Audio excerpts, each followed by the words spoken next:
የኃይል መቆራረጥና ጨለማ አስቸግሮታል? መፍትሄ ካሉ ግሪን ሰንቴክ አለሎ። የኃይል ማጠራቀሚያችን የመብራት መቆራረጥ እንዳለ ያስረሳውታል፣ ጨለማን ያሰናብታል። ግሪን ሰንቴክ ጥራትና በቂ ዋስትና ያላቸው የሶላር መብራቶችን ኪስን በማይጎዳ ዋጋ በመረጡት አማራጭ አቀረበሎ። የቤት የቢሮ የግቢ ውስጥና የመንገድ መብራቶችን እኛ ጋር ያገኛሉ።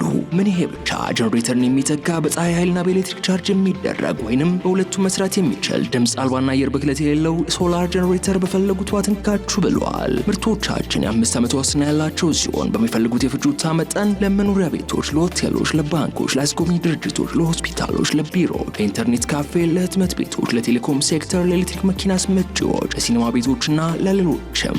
አድራሻ 22 ማዞሪያ ከጎላጎል ህንፃ ወደ ቦሌ በሚወስደው መንገድ 500 ሜትር ዝቅ ሲሉ ኳሊቲ ህንፃ አንደኛ ፎቅ ቢሮ ቁጥር 103 ላይ ያገኙናል። ስልክ 0989414219 0989414209 ወይንም 0913844852 ላይ ይደውሉልን። ግሪን ሰንቴክ ለዘላቂ መፍትሄ እንሰራለን። ሰላም ጤና ይስጥልን። የተወደዳችሁና የተከበራችሁ የገበያ ሚዲያ ተከታታዮቻችን እንደምን አላችሁ? የምዕራፍ 2 የተመራረጡ የቢዝነስ መረጃዎቻችንን ይዘንላችሁ ቀርበናል። ከመረጃዎቹ ጋር መላኩ ደምሰው ነኝ። በቅድሚያም አርዕስቶችን እናስቀድም። ነዋሪዎች አሁንም ለኮሪደር ልማት የምትነሱ ይሆናል ሲል መንግስት ቀጭን መልእክት ማስተላለፉ ተሰምቷል። መረጃውን እናጋራችኋለን። ዛሬ በተፈጠረ የእሳት አደጋ ሰዎች ሲሞቱ በሚሊዮን የሚቆጠር ሀብት መውደሙ ተሰምቷል። በዝርዝር ይዘነዋል። በበርካታ የጤና ባለሙያዎች ላይ እርምጃ መወሰዱ ተገለጸም። የተወሰደው እርምጃ ምንድነው? ምክንያቱስ? የሚለውን ሙሉ መረጃ ይዘናል፣ ትሰሙታላችሁ። 15 ትሪሊዮን ፓውንድ የግንባታ ወጪ የተደረገበት የባቡር ዋሻ ይፋ መሆኑ ተሰምቷል። የሚሉትንና ሌሎች የተመራረጡ የቢዝነስ መረጃዎቻችንን ይዘንላችሁ ቀርበናል። አዳዲስና ትኩስ የቢዝነስ መረጃዎችን ለማግኘት ታዲያ የገበያ ሚዲያን እንድትወዳጁ የጋበዝን በዝርዝር ወደምንመለከታቸው መረጃዎቻችን እናልፋለን። የኢትዮጵያ ንግድ ባንክ ካፒታል አክሲዮን ማህበር የአክሲዮንና ቦንድ ንግድ ማሻሻያ እንዲሁም የእስልምና ፋይናንስን ለመጨመር እንደሚሰራ አስታወቀም። የኢኮኖሚ ባለሙያው ዘመዴነህ ንጋቱ የኢትዮጵያ ንግድ ባንክ ካፒታል አክሲዮን ማህበር ዋና ስራ አስፈጻሚ ሆነው መሾማቸው ተገልጿል። የኢኮኖሚ ባለሙያው ከኢትዮጵያ ካፒታል ገበያ ባለስልጣን ፈቃድ በማግኘት በኢትዮጵያ የመጀመሪያ የኢንቨስትመንት ባንኮች አንዱ የሆነው የኢትዮጵያ ንግድ ባንክ ካፒታል አክሲዮን ማህበር ዋና ስራ አስፈጻሚ ሆነው የተሾሙ ሲሆን በኤርነስ እንደ ያንግ የምስራቅ አፍሪካ ኦፕሬሽንን በመምራትና የፌርፋክስ አፍሪካ ፈንድ በማቋቋም በንግዱ ዘርፍ ሰፊ ልምድ እንዳላቸው ተነግሯል። የአክሲዮን ሽያጭ ውህደቶችን ማስተዳደር፣ የአክሲዮንና ቦንድ ንግድ ማሻሻያ እንዲሁም የፖርቶፎሊዮ አስተዳደርና የእስልምና ፋይናንስን ለመጨመር እንደሚሰሩም አስታውቀዋል። የኢትዮጵያ ንግድ ባንክ ካፒታል ሊቀመንበርና የኢትዮጵያ ንግድ ባንክ ፕሬዝዳንት አቤ ሳኖ በበኩላቸው ይህ ስኬት በኢትዮጵያ የፋይናንሻል ገበያ ለውጥ የሚያመጣ ነው ብለው የኢትዮጵያ ንግድ ባንክ ካፒታልን በማስቀመጥ ለሀገሪቱ ኢኮኖሚ እድገት ትልቅ አስተዋጽኦ የሚያበረክት መሆኑንም አብራርተዋል። እንዲሁም ወጋገን ካፒታል አክሲዮን ማህበርም ተመሳሳይ የኢንቨስትመንት ባንክ ፍቃድ ያገኘ ሲሆን ይህም ኢትዮጵያ ለዘመናዊ ምንዛሬ ገበያ የምታደርገውን ጥረት የሚያሳድግ መሆኑ ተነስቷል። ተቋርጦ የነበረው የኢትዮ ጅቡቲ ምድር ባቡር አገልግሎት መስጠት መጀመሩ ተገለጸም። በአፋር ክልል አዋሽ 7 ኪሎ አካባቢ በከፍተኛ የኃይል ተሸካሚ ምሰሶች ላይ ባጋጠመ ጉዳት ኃይል በመቋረጡ የኢትዮ ጅቡቲ ምድር ባቡር ካለፈው ረቡዕ ጀምሮ አገልግሎት አቋርጦ እንደነበር ይታወሳል። በዚህም ኃይል በመቋረጡ ምክንያት ከአዋሽ እስከ ጅቡቲ ያሉት ጣቢያዎች ኃይል ማግኘት እንዳልቻሉ በኢትዮ ጅቡቲ ምድር ባቡር የምህንድስና ዋና ኃላፊ አቶ ዳንኤል ኃይለ ሚካኤል ተናግረዋል። በአገልግሎቱ ላይ የተፈጠረው መስተጓጎል ምን ያህል ነው ተብለው የተጠየቁት አቶ ዳንኤል ባቡሩ በኤሌክትሪክ ኃይል የሚሰራ በመሆኑ ኃይሉ ሲቋረጥ ሰብስቴሽን ባለበት አካባቢ ነው የምናቆመው ሲሉ መልሰዋል። አሁን ባለው ሁኔታ ደግሞ ያለን የስምሪት ብዛት በቀን በትንሹ 7 ባቡር የሚደርሱ ሲሆን ከባለፈው ረቡዕ ሌሊት ጀምሮ ግን የኤሌክትሪክ ኃይል ስላልነበረ ሁሉም ባቡር መቆሙ በደንበኞቻችንም ላይ መስተጓጎል ፈጥሯል ብለዋል። አቶ ዳንኤል አክለውም የኢትዮጵያ ኤሌክትሪክ ኃይል ተቋርጦ የቆየውን ኃይል በማገናኘቱ እኛም የተለመደውን አገልግሎታችንን መስጠት ጀምረናል በማለት ገልጸዋል። የኢትዮጵያ ኤሌክትሪክ ኃይል በበኩሉ በአፋር ክልል አዋሽ 7 ኪሎ ከተማ አቅራቢያ በተዘረጋው የከፍተኛ ኃይል ማስተላለፊያ መስመር በ3 የኃይል ተሸካሚ የብረት ምሰሶች ላይ ስርቆት በመፈጸሙ ድሬዳዋ፣ ሐረርና ጅግጅጋን ጨምሮ በምስራቅ ኢትዮጵያ በሚገኙ ከተሞች ላይ ኃይል መቋረጡን አስታውቆ ነበር። በትግራይ ክልል በተፈጠረ የእሳት አደጋ 3 ሰዎች ሲሞቱ በሚሊዮን የሚቆጠር ሀብት መውደሙ ተገልጿል። ዛሬ ሰኞ መጋቢት 15 ቀን 2017 ዓ.ም ጠዋት ላይ በትግራይ ደቡባዊ ዞን ማይጨው ከተማ በሚገኘው የችቡድ ፋብሪካ ባጋጠመ የእሳት አደጋ የ3 ሰዎች ሕይወት ሲያልፍ በሚሊዮን ብር የሚገመት ንብረት ደግሞ ወድሟል ተብሏል። የፋብሪካው የሕዝብ ግንኙነት ክፍል ለሚዲያ በሰጡት ቃልም የአደጋው መነሻ ምክንያት ገና እንዳልታወቀና የማጣራት ስራ እየተሰራ እንደሆነ ገልጸዋል። የእሳት ቃጠሎ አደጋው የተነሳው በፋብሪካው የምርት ክፍል መሆኑንም ጠቁመዋል። ይህ መረጃ እስከተጠናቀረበት ሰዓት ድረስ ግን የ3 ሰዎች ሕይወት ማለፉንና አንድ ሰው ደግሞ በሞት አፋፍ ላይ እንደሚገኝ ተገልጿል። ሌሎች አካላዊ ጉዳት የደረሰባቸውም ወደ ጤና ማዕከላት ተወስደዋል ብለዋል። የተነሳው ቃጠሎ በፋብሪካው ማሽነሪዎችና ህንፃ ላይ በሚሊዮን ብር የሚገመት ውድመት መድረሱን የገለጹት ዛሬ ረፋድ የተከሰተው የእሳት አደጋው በሰው ኃይልና በማሽነሪ ተደግፎ በቁጥጥር ስር መዋሉንም አክለዋል። ማይጨው ችቡድ ፋብሪካ ከኤፈርት ካምፓኒዎች አንዱ መሆኑ ይታወቃል። በመዲናችን አዲስ አበባ እንዲሁም በሌሎች አካባቢዎች ላይ የሚነሳው የእሳት አደጋ የብዙዎቹን ሕይወት የቀጠፈ ሲሆን በተጨማሪም በሀገር ሀብት ላይ ትልቅ ጉዳት እያደረሰ ይገኛል።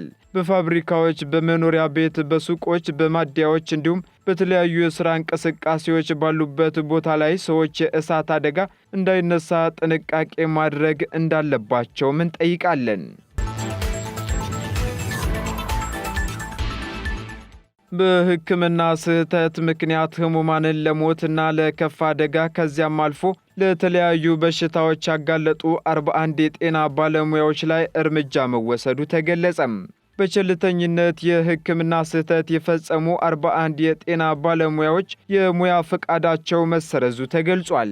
በአዲስ አበባ ከተማ በቸልተኝነት በፈጸሙት የሕክምና ስህተት ምክንያት ህሙማንን ለሞት ለከፋ አደጋ ከዚያም እለፍ ሲል ለተለያዩ በሽታዎች ያጋለጡ 41 የጤና ባለሙያዎች ላይ እርምጃ መውሰዱን የከተማ አስተዳደሩ ምግብና መድኃኒት ቁጥጥር ባለስልጣን አስታውቋል። ከተፈጸሙ ስህተቶች መካከልም ከቀላል እስከ ከፍተኛ ቀዶ ጥገና ማድረግ ያልነበረባቸውን ታካሚዎችን የሕክምና አገልግሎቱን የሰጡና ምንነታቸው የማይታወቅ መድኃኒቶችን ያለ አግባብ በመርፌ መልክ የሰጡ ባለሙያዎች ላይ የሙያ ፍቃድ ስረዛ እርምጃ መውሰዱን በባለስልጣኑ የጤና ተቋማትና ባለሙያዎች ቁጥጥር ዳይሬክተር ገልገሎ ኦልጅራ ተናግረዋል። ዳይሬክተሩ አክለውም በዋናነት ስህተቶቹ የሚፈጸሙት የአልኮል መጠጥ ጠጥቶ የሕክምና አገልግሎት በመስጠትና በቸልተኝነት መሆኑን ጠቁመዋል። ይህም በመሆኑ ታካሚዎች ለሞት ለከፋ አደጋና ለተጓዳኝ በሽታዎች ተጋልጠዋል ብለዋል። በተደጋጋሚ የሚስተዋሉ ስህተቶች ውስጥም አላስፈላጊ ቀዶ ጥገና ማድረግና ያለ አግባብ የሰውነት ክፍሎች ላይ መድኃኒቶችን በመርፌ መልክ መስጠት እንደሆነ ገልጸዋል። በተወሰዱ እርምጃዎች መሰረትም ዳግም ወደ ሙያው እንዳይመለሱ እንዲሁም የትምህርት ማዕረጋቸው እንዲነጠቅ መደረጉን አንስተው በ41 ባለሙያዎች ላይ እርምጃው የተወሰደው ደግሞ ባለፉት 7 ወራት ውስጥ ብቻ እንደሆነ አንስተዋል።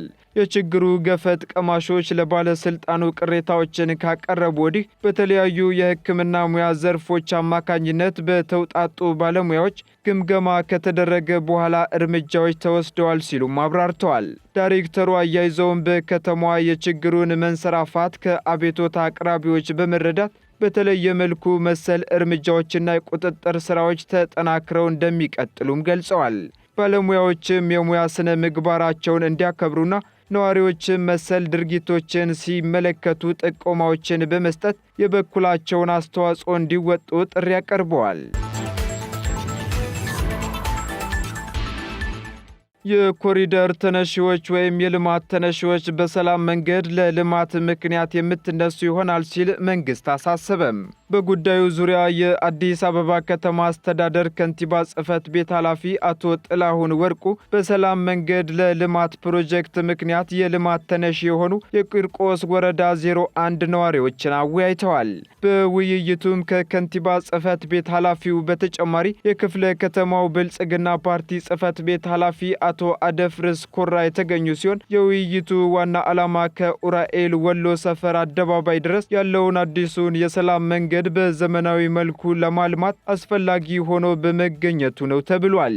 በዛሬው ውይይትም የልማት ተነሺዎች በሰላም መንገድ ለልማት ምክንያት የምትነሱ ሲሆን ከዚህ በፊት የተጀመረውን ምትክ ቦታና ቤት የመስጠት ተግባር አጠናቀን በፈቃደኝነትና በምክክር ቦታውን የምትለቁ ይሆናል ሲሉ አቶ ጥላሁን ተናግረዋል። ተወያዮችም የከተማ አስተዳደሩ ሕዝብን አክብሮ ለመወያየት በሩን በመክፈቱ አመስግነው ልማትን እንደግፋለን፣ ነገር ግን ጥያቄዎቻችንንና የምንስተናገድበትን አግባብ ማስተካከል አለበት ያሉ ሲሆን በቀጣይም ሕግና አሰራሩን ተከትሎ ይተገበርልን ዘንድ እንጠይቃለን ማለታቸው ተሰምቷል። ከዚህ መረጃ ጋር በተያያዘም በኮሪደር ልማት ምክንያት የተፈናቀሉ በርካታ ነዋሪዎች ቅሬታዎችን ሲያሰሙ በስፋት ይስተዋላል። እኛም እንዲሁ የነዋሪዎችን ቅሬታና ጥያቄ እየተከታተልን በገበያ ሚዲያ ወደ እናንተ ስናደርስ መቆየታችን አይዘነጋም።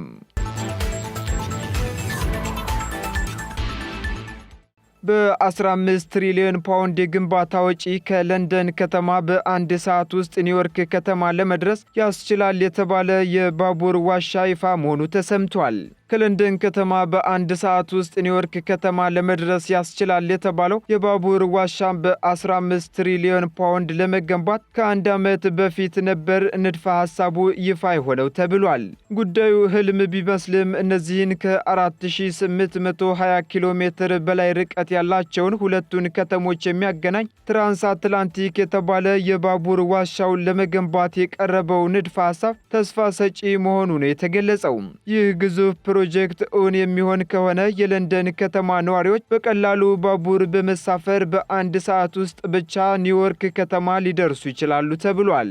ንድፉ አዲስ ባይሆንም ሊለካ አይችልም በሚል ተቀምጦ ነበር። ምክንያቱ ደግሞ የዋሻው ርዝመትና እሱን ለመገንባት የሚጠይቀው ወጪ እጅግ ከፍተኛ እንደሆነ ተነግሯል።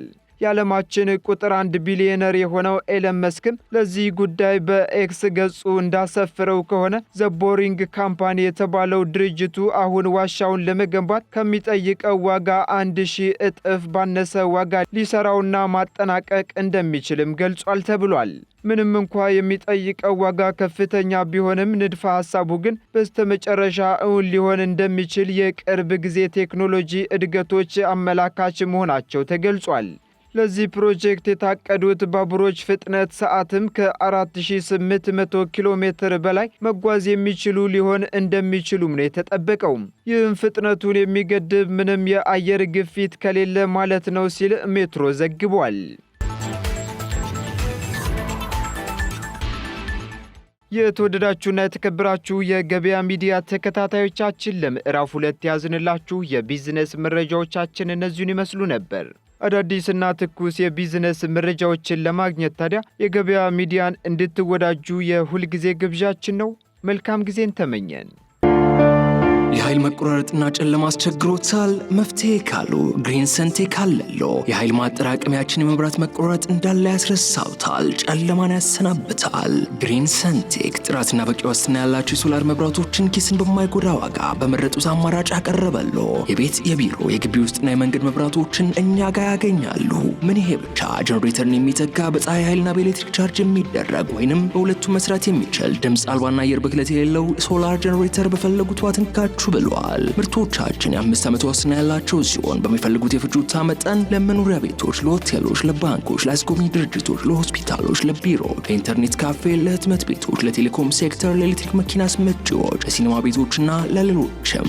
አድራሻ 22 ማዞሪያ ከጎላጎል ህንፃ ወደ ቦሌ በሚወስደው መንገድ 500 ሜትር ዝቅ ሲሉ ኳሊቲ ህንፃ አንደኛ ፎቅ ቢሮ ቁጥር 103 ላይ ያገኙናል። ስልክ 0989414219 0989414209 ወይንም 09 በ0913844852 ላይ ይደውሉልን። ግሪን ሰንቴክ ለዘላቂ መፍትሄ እንሰራለን።